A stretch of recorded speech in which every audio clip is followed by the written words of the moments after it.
Hey you, glad you could join me on this lovely dog walk today. This is my dog, Ocho. She's the goodest girl and loves her walks, whether it's on the beach or through the forest. Today we're doing a small lap of Queen's Park Golf Course in Bournemouth. She loves this walk. There's so many trees and winding paths for her to explore. I wanted to make this video to ponder some things that I've been exploring lately and talk about how they relate to our wellness and personal development. I guess this one isn't focused purely on hospitality, but it definitely crosses over into general thoughts about life. Recently, I've been working on clarifying what I really want out of life, whether that's lifestyle, happiness, abundance, calm, or just a simpler existence. And it's forced me to face certain aspects of myself that I found quite interesting and honestly surprising.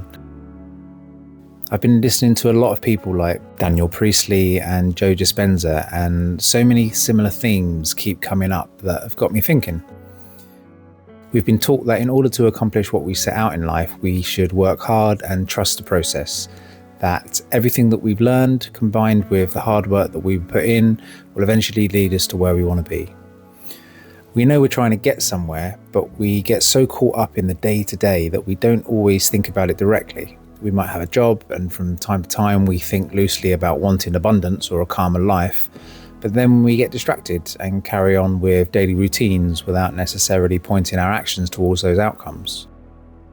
We pop out for drinks, watch movies, hang out with friends, visit places with loved ones, have people over, go for walks, work, and do 1,000 other small jobs every day that just need doing. We direct our lives towards a certain trajectory and then trust it will work out as we keep living our day to day. And there's nothing wrong with that, especially if you love the life that you've created. But I think sometimes this way of living leads to an autopilot.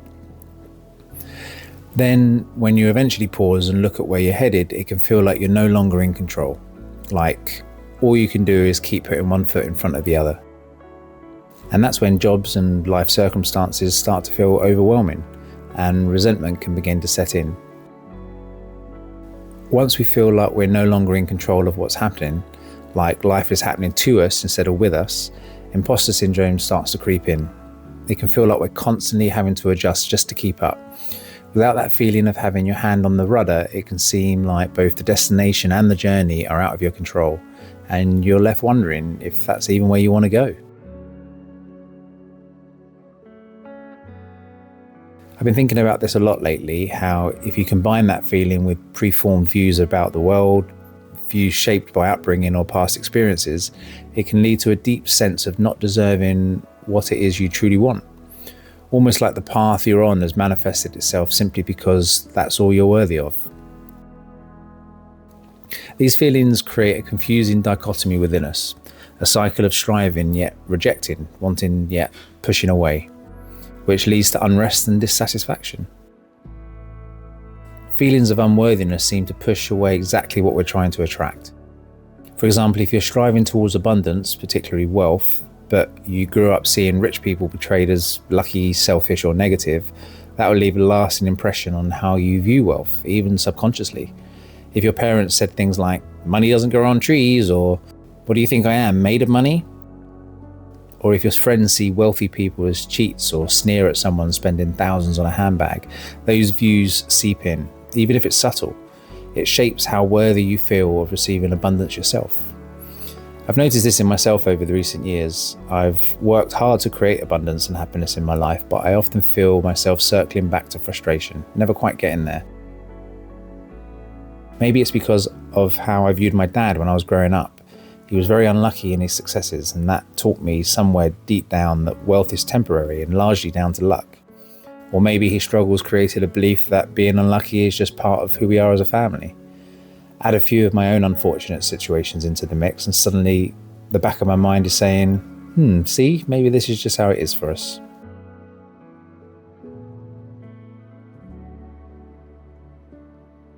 Our biggest battle in achieving what we desire is often within ourselves. If we could get out of our own way mentally and energetically, things might flow far more easily. Simply understanding that this is happening and dedicating even a small portion of our day to overcoming it might be all it takes to stop it from becoming a hidden obstacle. There's no need to a therapist to do this. Just facing it head on and creating awareness of it might be enough to pull you back in the driver's seat. Realizing that I have certain hang-ups and attitudes getting in my way, I try to energetically step aside by looking within at least once a day in silence. I try to quiet my mind and see myself in a way I'd forgotten. Every morning and sometimes in the evening, I sit down for some guided breathwork, finishing with a short meditation. At first, I felt silly doing it. Sitting there, breathing deliberately felt kind of pointless, but now I see it was just my ego resisting stillness. There are some amazing guys on YouTube. My favorite is Breathe with Sandy. He has short 10-minute videos all the way up to intense hour-long sessions. And my life has seriously changed since I incorporated them into my routine. Breathwork has given me perspective and a sense of control by quieting the noise in my mind and allowing my inner self to become a stronger voice in my life. My wife can always tell if I haven't done my morning breathwork. It calms me and it helps me start my day grounded and clear. Breathwork grounds me into this version of reality, while my intention guides me into the version I want to live in.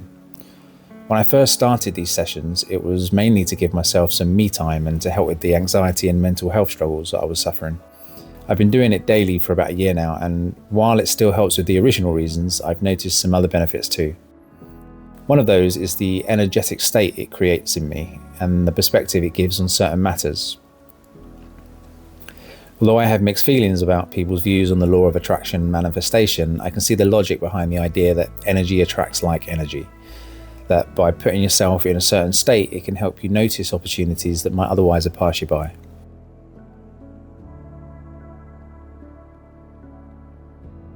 When I was younger, I really enjoyed reading about the developments in quantum theory and physics. It was around the time string theory was becoming popular, and I found it fascinating. This idea that everything can be boiled down to vibrational strings with specific frequencies. Since then, these theories have been developed so far, it's incredible. I particularly love the multiverse theory, which bases itself in quantum possibility. The idea that we're constantly jumping between universes based on our energetic frequency, mindset, and vibration. It suggests that reality isn't linear and singular, but instead includes multiple coexisting timelines, and that our consciousness is a roaming signal rather than a fixed point that we have no control over. It proposes that the world we think is solid is actually a composite of overlapping data fields, and it only feels coherent because our brain keeps choosing to see one version at a time. That our planet is essentially a projected harmonic resonance chamber maintained through collective frequency alignments, a layered multidimensional broadcasting station that changes form based upon the collective frequency of the beings inhabiting it. That is mind-boggling, and I really get excited when I think about it. Because it essentially means we can attract things into our lives by changing our energy, by being the person who already has what they want rather than the person constantly chasing it. Our minds don't know the difference between truly having something and believing we have it, and that puts my morning ritual into a whole new context.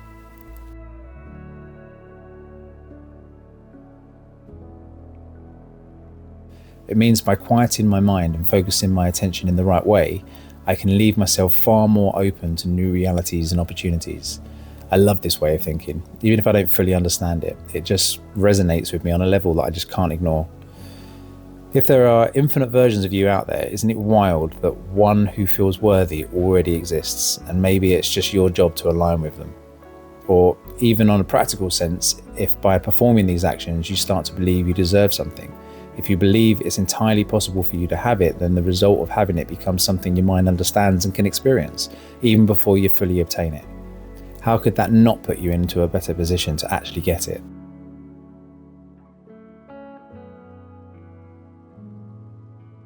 When you delve into this deeper, you start to notice what exists in your current life that doesn't align with this way of being.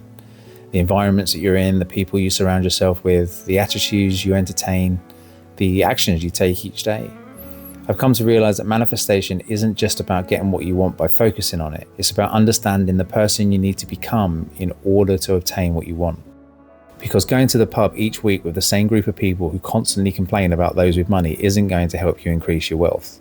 Sitting on the sofa binge watching Netflix isn't going to get you that dream career or develop your skills in a hobby that you want to excel in. Sitting alone in a dark room wallowing in depression isn't going to bring you out of your anxiety and help you start enjoying the world again. This way of thinking puts you back in the driver's seat. It starts to break down those preconceived definitions that you've placed upon yourself and opens you up to the possibility that you are in control, that it is possible for you to obtain the things that you wish for, that you are worthy, that you genuinely are a person capable of achieving and acquiring what you want, that you can become the person you wish to be.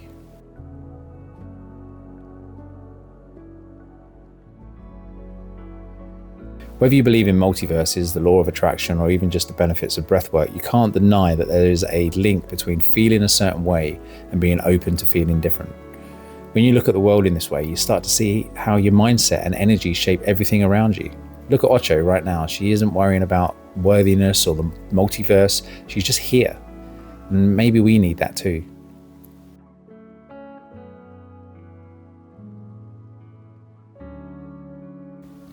I think it's important that we talk about these things, to debate and discuss them until we find some level of understanding, or at least remain open-minded to the possibilities. Having struggled with my own mental health in the past, I completely believe that a lack of communication can cause, or at least worsen, negative emotions and internal well-being. We're entering an age where talking about mental health carries less stigma and is becoming more widely accepted, but we're still a long way from it being fully understood or supported.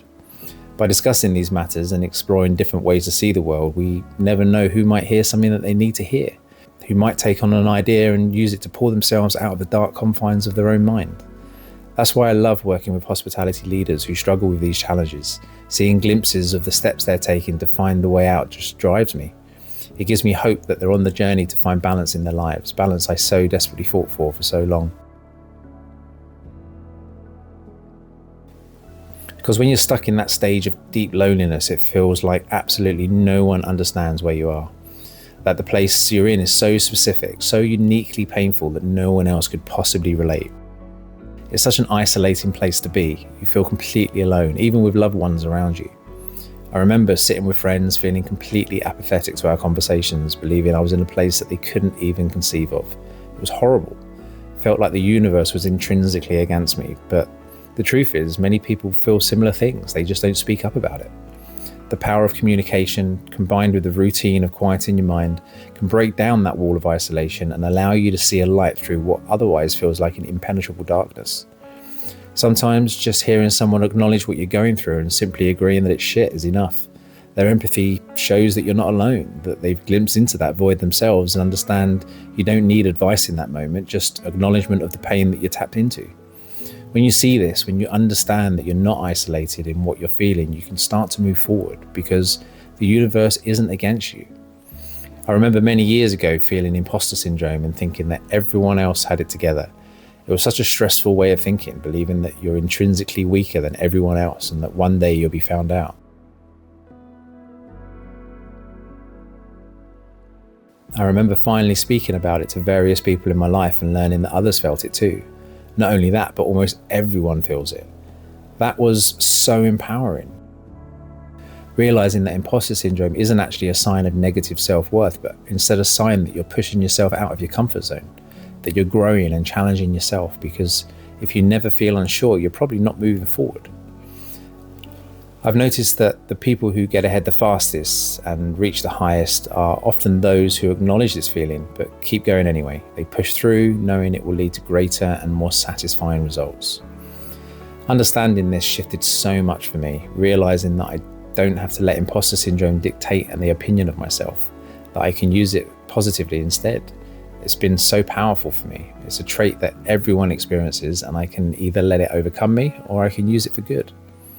That realization changed everything for me, and it's something I've carried forward in my life ever since.